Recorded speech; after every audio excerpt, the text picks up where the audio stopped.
Today, I'm going to show you everything you need to know to pass the rough inspection for an ADU. This is a 20 by 20 garage conversion into an ADU. For this particular project, I'm very happy I was given access to film it because the homeowner is a viewer of my channel. He got in contact with a few of the contractors on my website, Elias and Sam, and they're doing a lot of the work for this project. Elias is doing the footing, the framing, he's installing the windows, the doors, the insulation, the stucco, and the drywall. At the end of the video, I'm going to show you how much the homeowner is paying Elias for all that work. And on the other side, Sam is doing the electrical. When I find out about projects like this, it just makes me happy because it means that the videos are useful and homeowners are actually building their projects. Right behind me we have Elias, the homeowner, the city inspector, and the plumber. They're all together because we have an inspection, and by the end of the inspection there's going to be two outcomes. The project is going to pass or there's going to be corrections. So let's wait. In the meantime, I'm going to get started and show you around this project. The very first thing you have to do when building an ADU is you have to get your plans. You can't go anywhere, you can't get estimates without approved plans. Before any construction on the framing can begin, you have to install the sewer line for the ADU. And we're talking about the toilet, the line for the washer and dryer, and obviously the line for the kitchen. If you guys need someone to help you draw the plans for your ADU, get in contact with Natalie. Natalie can help you draw the plans, submit them to the city, and get them approved. The best way to get in contact with Natalie is by going over to the website, submit an inquiry, and that's it. Natalie will take care of the rest. And by doing that, you will be executing step one towards building your ADU. The next thing to do is the contractor is going to start working on the footing. It does have a curb here. In case there's any water, it's not going to come into the ADU. I like the curb rather than just having the wood sitting on the slab. It just gives you that extra bit of protection, and most of the time you're going to get it for the same price as adding a footing. In regards to the footing, there is an epoxy inspection, and that's done by a third-party company. Most of the time the cost is about $250. The epoxy inspector has to witness the epoxy going in to make sure that the epoxy is mixed properly. If it is, they'll give the contractor a certificate. You hold on to that certificate, and then you call for the city inspector to check the footing before the concrete is poured.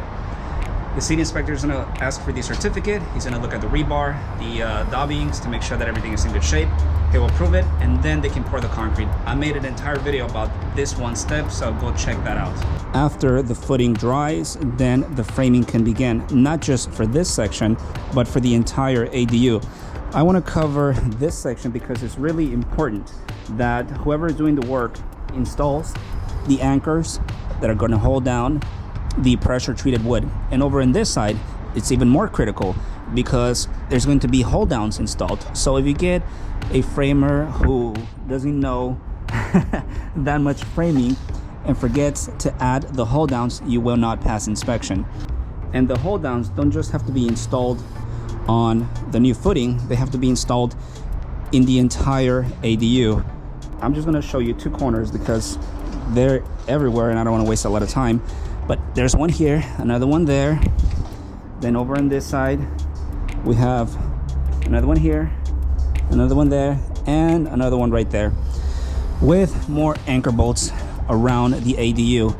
And the city inspector will check that the hold downs and the anchor bolts are installed. In order to install the anchor bolts, you also need the epoxy certificate because these are going to be installed with epoxy. On this side, we have the ceiling joist, and there's a graph within your plans that tells the builder what size of a ceiling joist you have to use, and it's based on the span. The span of this ADU is about 20 feet. Therefore, the graph tells the builder to use a 2x10 board all the way across in the entire ADU to hold the load. You won't pass the framing inspection if you don't have the straps. And this is for earthquake. It holds the building together. and they have to be installed above the doors. So we have one here, another one there, this corner. We have it right here on the sliding door, 1, 2. Another thing that the city inspector is going to look for is for the hangers on the section where you have access to the attic. And we have lots of Simpson hangers, and you need them, otherwise the city inspector won't sign off on the framing. Another thing that has to be installed to pass the rough inspection is the installation of the windows. NeoGuard, in my opinion, are the best windows anybody can buy. They're expensive, but they're good. If you don't have the windows installed, that's going to trigger a correction. And remember, every time you have a correction, most likely you're going to spend a week to schedule a re-inspection. So if you want to save a week, have the windows installed before you call for your rough. I have another fun fact for all the people who really want to know the details about ADUs in construction. These are construction screws. If whoever is installing your windows use drywall screws, you won't pass the inspection. It's critical to use construction screws. In addition, we have silicone above the screw so water doesn't go inside. Silicone right over here, this is obvious, but silicone in top of the screw is a bonus. When some of the rough framing is completed, then the plumber can come in and continue installing the rough plumbing. Right over here we have a section for the washer and dryer. We have some copper lines for hot and cold water. We have a vent, and on the other side is the toilet. But this could not be installed without framing.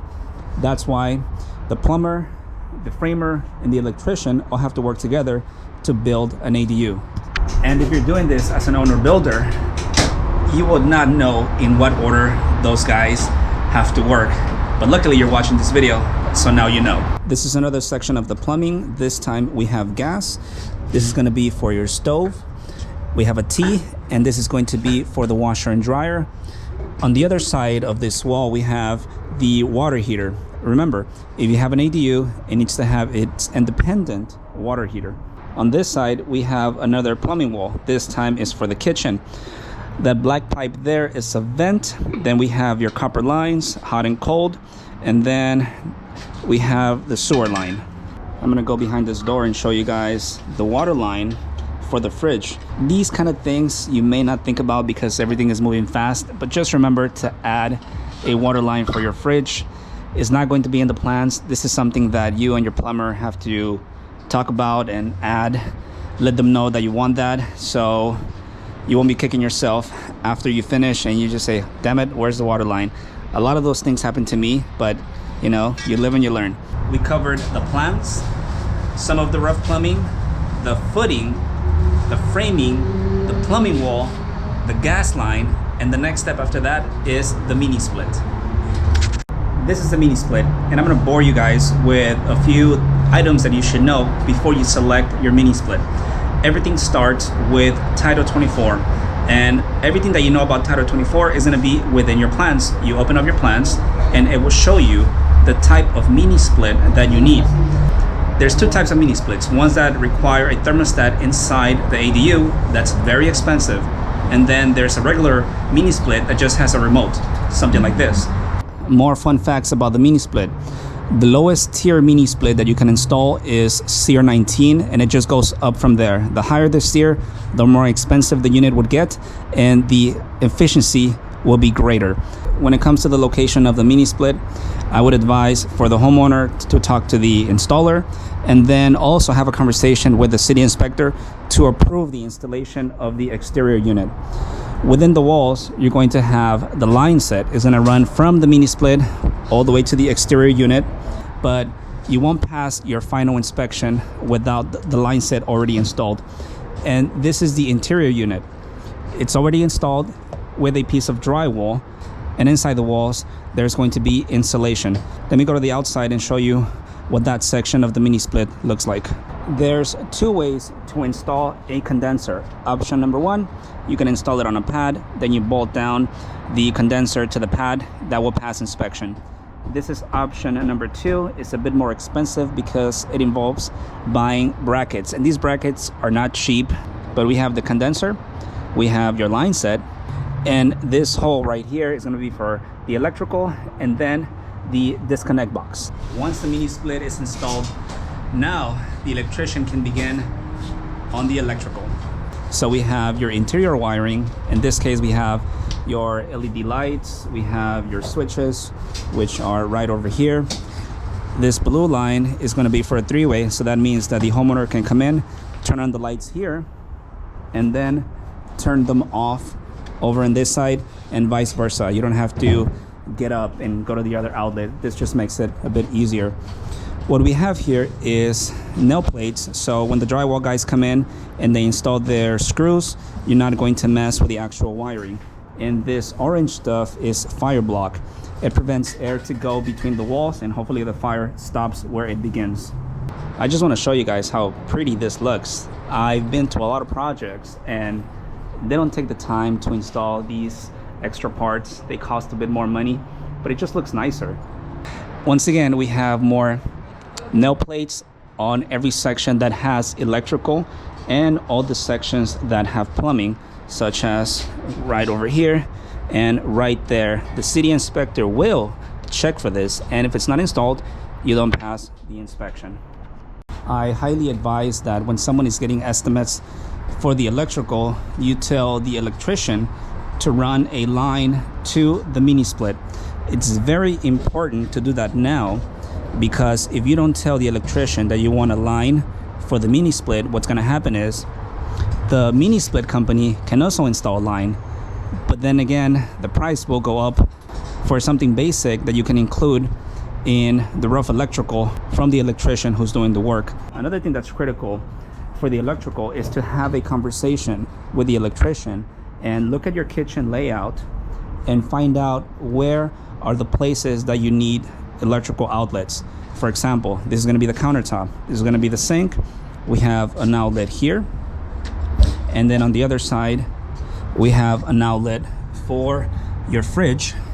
This is the bathroom, and the same thing applies. You want to talk to your electrician and let them know where you need outlets. On this side we have outlets for the lights. The toilet is going to be over here. You have your shower, and we have an outlet right above the sink. So just think about the locations where you need power.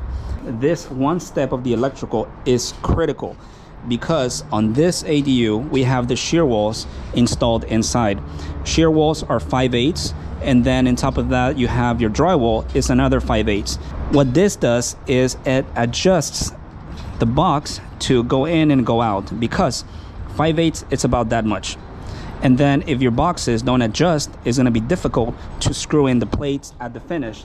In addition to that, the city inspector does not allow extenders to be installed. So if you have these type of boxes in your ADU, you can easily adjust them after the drywall is installed. And these are not cheap. They're expensive. The regular ones are $1. I believe these are, I don't know the specific number, but more expensive. And make sure to use these. Otherwise, that problem will kick you down the line when the city inspector sees the adjusters and tells you to redo the entire section. This ADU is roughly 20 by 20. The cost for the electrical on this ADU is going to be right here. And then the other section that contributes to the cost of the electrical for an ADU is the location of the subpanel. This is your meter for the single family residence, and this is the meter for the ADU. Get with Edison or DWP and find out if you can drop a line directly to the ADU. They're the only ones that know. I don't know which one allows it, which one doesn't allow it, but if they can do a drop, that'll save you roughly $3,000 to $5,000. In this case, I believe a line was not able to be dropped all the way to the ADU, so they're gonna drop it here. And then they had to excavate, dig up some soil, install a line underground. From this point to the ADU, it's about 120 feet. A fun fact for the people who really want to know all the details: the minimum distance between the grade and where the line has to be installed is 18 inches. But Sam decided to go with 20 because, you know, why not? It's just 2 extra inches. But if this line is installed, I don't know, right about here, you won't pass inspection. It has to be minimum of 18. The city inspector showed up. He saw the framing, he saw the electrical, the plumbing, and overall he was happy. There was 2 things that he didn't like. One of them was the gas line. The poly line is right above grade and it has to be underground. So that's gonna be a correction. And the next thing that he saw and is currently missing is the vent for the bathroom fan and the vent for the kitchen. So right over here, this is gonna be your fan for the bathroom. We need the vent going all the way up to the roof. And on the other side, we have the kitchen. I believe the stove is going to be either there or here. So on this section, same thing. You need, oh, right, here we go. So the hood. When it comes down to the vent in the kitchen, it has to be the cylinder type. You cannot install the rigid or accordion style of vent. The city inspector will not approve it. It has to be the cylinder, one piece, all the way to the exterior of the roof. The city inspector said, do those two things. I'm still gonna sign off on the roof. And the next step after this is going to be the insulation. When it comes time to the insulation, once again, you have to go to your plans. There's gonna be a section within the plans called Title 24. And that section tells you the type of insulation that you need. For an ADU in Southern California, the approved insulation is R15. There's two options for R15. You have your regular insulation and then you have rock wool. In my opinion, rock wool is just a bit more expensive, but is fireproof. They also have it as a soundproof material and is, I believe, waterproof as well. The water doesn't absorb. So if you ever have a leak, the insulation won't be damaged. I have rock wool in my ADU and my home edition and it's great. So next step, insulation. And then along with the insulation, the city inspector approved the installation of the asphalt saturated paper along with the lath. And that's where it stops because that's gonna be another video. Now in regards to cost, how much is all this, right? So you have a lot of things going on. Elias is doing about 60% of the work. The other 40 is going to be electrical, plumbing, finish, and the kitchen. What Elias is doing is he's installing the footing, the framing. He's going to install the insulation, the shear walls, the stucco, and the drywall. His estimate came in, I think it's either 44,000 or 45,000, right in between. So that's not a bad deal to complete 60% of an ADU. Thank you, and I'll see you guys on the next one.